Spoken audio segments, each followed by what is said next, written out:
Yo, what's up? My name is MTG, and if you want a YouTube channel that covers the niches and under talked about parts of certain elements of the Magic the Gathering economy, consider giving today's video and channel a subscribe if you find it helpful enough to warrant it. That is very important to me. Today we are covering cards that have secretly spiked. They've kind of gone under the radar and they've consistently risen in value over the past 1 year or so, and they aren't making it into the all-time high list over on MTG stocks, and they're kind of avoiding people's radar in a lot of ways. Some of these less than others, obviously, and we'll talk about those individually.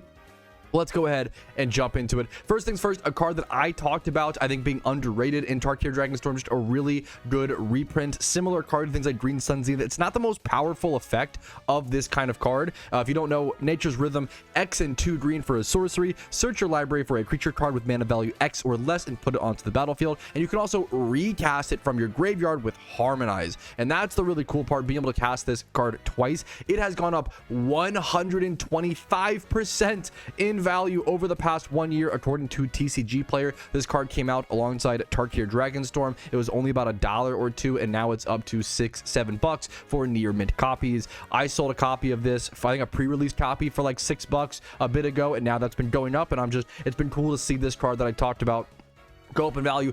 Honestly, not to glaze myself too much, but a fair bit of these cards are cards that I have talked about on this channel. Sometimes you get lucky, you call things correctly, sometimes you don't. That's the truth of the market, right? Hopefully you just aim to be right about 60 to 70% of the time, and then you're doing pretty good in my opinion. Next up, a card that I have railed home about. I made an entire video dedicated to this card and how it's in like less than 1% or 0% of commander decks, but it's such a fun and powerful card and a reserved list card. I've talked about it. You guys should know if you watch the channel. Lifeline is up 111%. I have about 10 to 20 copies of this card. I've talked about it. I've been open. I am transparent about all of my investments and all the cards that I pick up. I've talked relentlessly about Lifeline being an underrated, very fun, very wacky card. If you don't know, it's a 5-mana artifact from Urza's Saga, a reserve list card. Whenever a creature is put into a graveyard and another creature is in play, return that creature from your graveyard to play at the end of turn. This essentially doubles up on any ETBs. Basically, what you do is you have a sacrifice outlet as your commander. I played in Varol's the Star Striped, kind of a niche one, but a cool card. Any commander with a sack outlet probably should be playing this. You can sacrifice your whole board, have all the creatures come back at end step, get all those ETB triggers all over again. Sakura Tribuilders get more ramp, Satyr Wayfinders get more lands, more graveyard fueling, all your aristocrat effects, all of your Zulaport Cutthroats, all your Cruel Celebrants, all of your Harvester of Souls, you know, all of your Warren Soul Traders, all that stuff is just going nuts. I think Lifeline is an incredibly fun, incredibly interesting card. It's gone up 111%. That's the main focus today. It does affect everybody at the table. I'm not going to make this a whole Lifeline video. You should go watch my Lifeline video if you are interested in this card, and it's one of my favorite cards in all of Magic. I remember finding out about this card when it was about $5. It was $5 when I first learned about it, and now, many years later, it is looking at like $35 a copy, damaged copies for $25. You can get it for a little bit cheaper, which is awesome. I love getting, you know, beat up copies of cards to, you know, play on a little bit more of a budget, but there's nothing that does Lifeline the way Lifeline does nothing, or does the way it does. As long as someone doesn't board wipe. If you board wipe and all creatures die at once, you will not get the effect. Once again, I have a Lifeline video that talks about all the rules and intricacies of that card. Next up, I know it's the One Ring. It's one of the biggest, most popular cards in Magic, but no one has been, at least from what I've seen, no one's been talking about the consistent climb. This card was $100 about, I want to say, a year and a half ago, 2 years ago, and then people were expecting it to get banned. I believe in was it? I think it did get banned in Legacy, actually, if I recall. No, sorry, it's still legal in Legacy. Excuse me. That was talked about. It was talked about being banned in Commander, like, because it's just like so powerful and you can just plop it in every Commander deck, but it just never got banned, and it slowly went down in price because I think people were afraid of it getting banned, and it went down to $60 as of a year ago. I really wish I bought I still don't own a copy of this. I need a playset for Vintage. I wish I picked up my copy at $63 because this is a card that I made a mistake on. I love to show you guys my mistakes and my wins, right?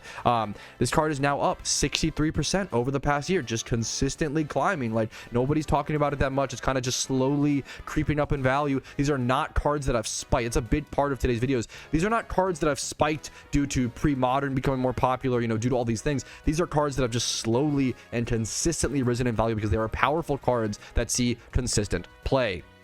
Here's the cheaper, the other copy of the One Ring, still up 60%, man. Now, here's an interesting, there's all kinds of cards on this list. Here's an interesting one, a foil divert. And I remember I found out about this, and this card was actually the inspiration to make this video, because I was at a local Magic shop in my local area recently, and they had a foil divert in their case. And I was like, wow, that's a sick old foil. I love divert. I used to play it in Stiflenot in Legacy, like as a one of spicy main board. And I asked the person, the girl behind the counter, like, hey, what do you guys have on that foil divert? And she was like $70. And I was like, whoa, either that card's gone up a lot, or that's a crazy high price for my memory off of it. And she was correct. The store was correct. It was a very valid price. I just hadn't realized that foil divert had gone from $15. I almost bought a playset of these about a year ago for 15 bucks. I remember I had them in my cart on TCG Play, and I took them out. That's an L on my part. This card's gone up 300%. I missed out, man. It's a good example of you got to take those L's and W's where you can. This was an L for me, man. I missed out up 300% on a rare foil from Odyssey. Man, really cool card. Not always talked about or played that much, but it's a really cool card. If you don't know, divert is 1 blue mana for an instant that changes the target of spell or a single target. Changes the target of a single target spell unless that controller pays 2 mana. You can use this to counter Force of Wills, to counter spells, make them counter themselves, or obviously redirect a Swords to Plowshare. Or for me, I used this to redirect Abrupt Decay during a different metagame. It was a long time ago. A different metagame in Legacy. You couldn't counter Abrupt Decay, but you could divert or misdirect Abrupt Decay. That was a really big deal for Stiflenot players, which I was one of the only Stiflenot players about 15 years ago. But next up, Natural Order, another card, old card, but there's other newer printings that I've just consistently seen a rise in value. Now, this one's a bit more of a spike, don't get me wrong, but I think it was a bit consistent. And some of these pre-modern spike cards, some of these cards that have been spiked in value recently, they have spiked and held value and consistently. This has been going up for like 3 months. It's not just like one big spike. Some of these cards like Meditate are spiking and then going back down a little bit and restabilizing as more come into the market, obviously, and people find out, oh, Meditates are spiked. Let me go look through my cards and sell off some of my Meditates. But this card is up over the past 3 months or so, over the past 1 year, 100%, almost 97%. A 97% uptick is crazy on Vision's Natural Order. I bought 2 copies of this they were damaged copies, don't get me wrong, but I bought 2 damaged copies of these for about $6 and $8 very recently. I think within the past year or so. So I got some really good deals on top of the fact they were just way cheaper back then. So Natural Order up about 97%. The Judge promo of Natural Order up 85% as well. I was looking at this. I did not pick one of these up. I was looking at this at about 50-60 bucks about a year ago, I guess, right? And I just didn't pull the trigger. I thought about it for a long time, didn't pull the trigger, missed out on that for the time being. Next up, this one has been on the MTG stocks all-time high board for quite a while, so keep that in mind. This one is less of a secret in my opinion.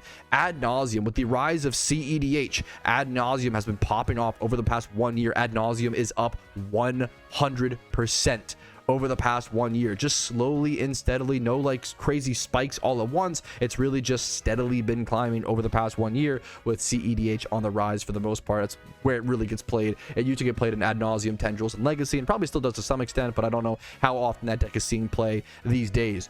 Next up, a little more of a publicized one here, as I believe this card was on one of the yearly winner pages for MTG stocks, I think for like 2025, I believe. But Zombie Infestation is up 700% over the past 1 year. This is a 50-cent bulk uncommon from Odyssey. I love Odyssey. I love these old border cards, man. Zombie Infestation went from being 50 cents to $6 to $7. Seeing play in weird niche decks, seeing play in Commander, seeing play in pre-modern potentially, it seems. I'm not totally sure on that one, to be fair, but 700% increase is crazy. Next up, not as high of an increase on this one. This is a good example of just a playable card that like last saw a reprint in Modern Horizons 3, which Modern Horizons 3 was still pretty recent, obviously, but it's getting further and further away. I think a lot of these Modern Horizons, it was just such an open set. To be fair, there was so much printings for Modern Horizon 3. A lot of powerful cards there, but I think we're seeing some of these cards that have longevity start to slowly tick up in value, in my opinion, over the past year or so. With Toxic Deluge, this being the most recent printing, I believe, up about 38% over the past 1 year or so. Nothing crazy, but one of the best, probably one of the best, if not the best, board wipe in black in Commander, in a lot of formats. Very, very cool card. Very powerful card. Toxic Deluge up to about $8 a copy, as opposed to like $5, $6, $4 even, pushing $5 back in June or July 2025. Next up is a crazy one, man. Pyroblast. It's easy to sleep on this. Pyroblast from Ice Age is up 88%. All copies of Pyroblast are up, man. Look at this consistency. This is once again from pre-modern and CEDH. People love their Pyroblasts in Eternal formats. It's really great to kind of dunk on some blue players. If you don't know, it's a classic. Pyroblast, 1 red for an instant, counter target spell if it's blue for 1 red mana, or destroy target permanent if it's blue. It's a great card. It's a fun card. It's always been in sideboards in Eternal formats, and now we're seeing it pop up main board in CEDH and potentially pre-modern, up 88% over the past year. Next up, Hydroblast. Not as good as Pyroblast, because obviously countering red is not as effective or not as needed as countering blue stuff or whatever, but Hydroblast still, it's actually up more, hilariously. It's up 164% over the past 1 year, being 91 cents just a year ago, now being about $2.50 for the cheapest copy available on TCG players. So Hydroblast, Pyroblast, we're seeing a lot of Ice Age cards go up, which is crazy because Ice Age was considered kind of like a Homelands style set. I would say Ice Age was comparable to Homelands for a long time, where like it had some, but not as bad. It had some good cards, but they were just like cheap versions, the cheap variants of those cards, and they were just kind of old.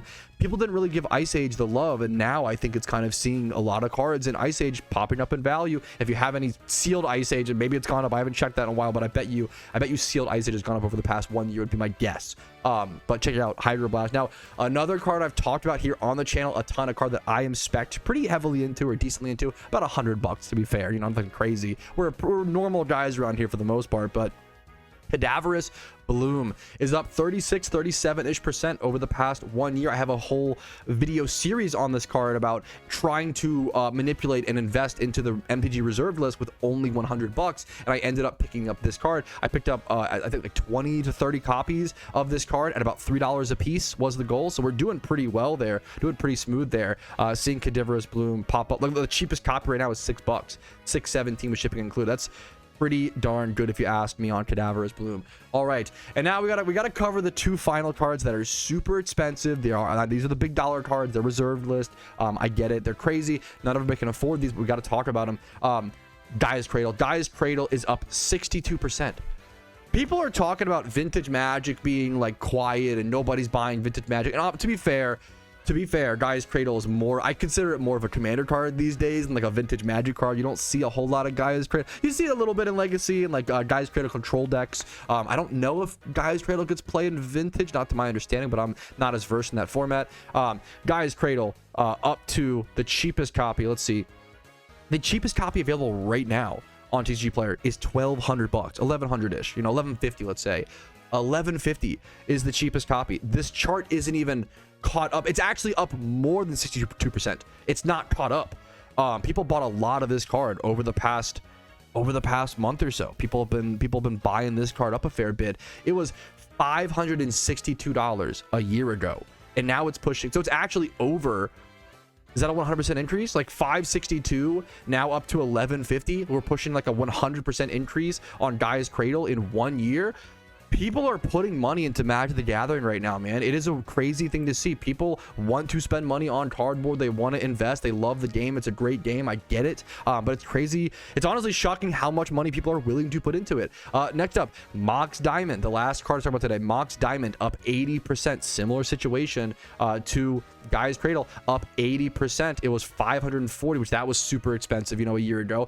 540. Well, now they're up to almost 1,000 at 970. There is a copy available for 900. Pretty beat up, but it looks sleeve playable. I don't think it's too dented, which is cool to see. I love those damage cards. Oh, I love damage. This is the kind of Mox Diamond I would play. Oh, I love damage Magic cards. Looks playable, hopefully. We might be pushing the weight there a little bit now. It might be like a little lighter than an average card, so you might get deck checked, but I love stuff like that. Anyways, That's our final card. Old cards are up, new cards are up. The One Ring, lots of cards are up. Magic is up, man. People are putting money into the hobby. Make sure to put your money where it counts and try to hopefully treat Magic like a long-term thing. I'm a big advocate of, like, I'm not here to really help people. I'm not really here to help people make money on Magic, but I want you guys to be able to collect on a budget, collect a little bit smart, and hopefully just save yourself some money in the long run while you play and collect Magic cards for hopefully the rest of your life. But hopefully this video was helpful to you guys. Like it if it was, dislike if not. Let me know in the comments how I can improve. Subscribe for videos whenever possible. Hopefully looking at every other day, every 3 days type thing on the channel. That would be the goal. The best way to support with that is likes, subscribes, just watching the content. Hopefully it's helpful. And for now, have a great day. I will see you guys later. But as Petrowski MTG out, for now guys, peace, Areno.